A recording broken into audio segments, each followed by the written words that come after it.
Hi, it's Kit Finlow Bates here, and video 3 in a series on stablecoins. So in the first video I talked about the meaning of stable and how actually it has a much less meaning than people realize.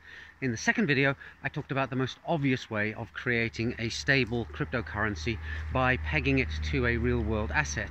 And that leads me on to this third video, where if you think of the asset in the real world backing up a stable coin, then another way of looking at it is that it's collateral in order to be able to mint and borrow a stable coin on a blockchain. And once you've made that leap, then you can think to yourself, well, do I need to provide that collateral in the form of a real world thing such as gold or dollars? Can't I provide that collateral with a valuable cryptocurrency on chain? And that moves us into the second kind of stable coins, namely stable coins that are soft pegged to a real world asset through a cryptocurrency or a basket of cryptocurrencies. And this is exactly what MakerDAO does. They have the DAI stable coin, which fluctuates around the dollar, so it's never exactly on a dollar, or very rarely, but it doesn't go far from it.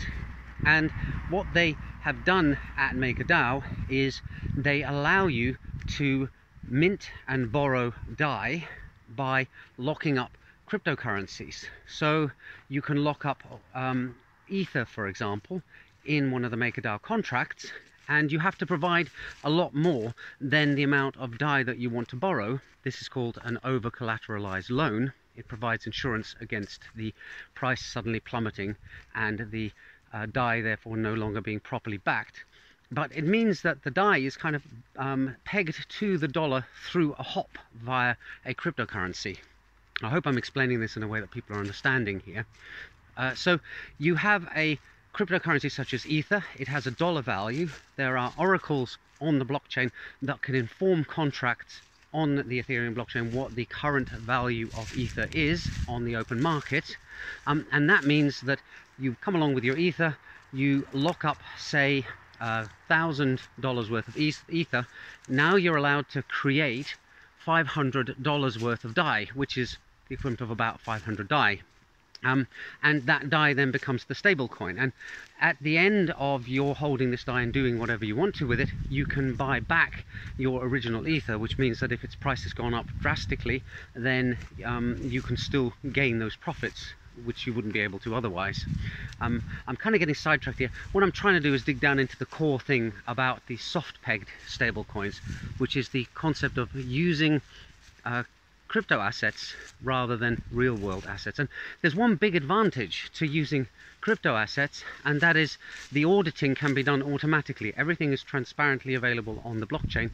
So unlike the situation with Tether, where we can't really know for sure that they actually have the assets that they claim in the real world in order to back the stablecoin, for a soft-pegged stablecoin where an over-collateralized cryptocurrency loan is used, the contracts are all there available for anybody to audit at any time. And in fact, there is automatic auditing going on. One of the techniques that MakerDAO uses is to automatically liquidate these collateral loans if the value of the collateral drops. So if you've locked up some token that had a great dollar value and a month later its value starts dropping, well, if it drops too far, you're not backing up the stablecoin enough anymore, and automated processes kick in that will actually sell off your asset in order to cover your debts.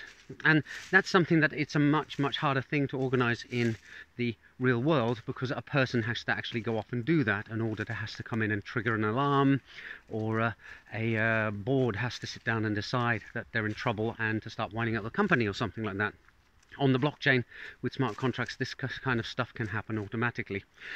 Anyway, I think that's enough on this topic, but hopefully it gives you some kind of understanding that this is a more decentralized form of stablecoin. And as I said, it relies on this principle of over-collateralized loans, of the stablecoin effectively being minted and borrowed by someone locking up significantly more in value in the form of another cryptocurrency or token. Hope you found that interesting. Look out for the next video, which should be coming tomorrow, where I'll be looking at another mechanism that allows for the automatic stabilization of a stable coin's price without actually needing to use off-chain stuff very much. You do need some data to come in. Anyway, that's it for today. See you again soon. Bye for now.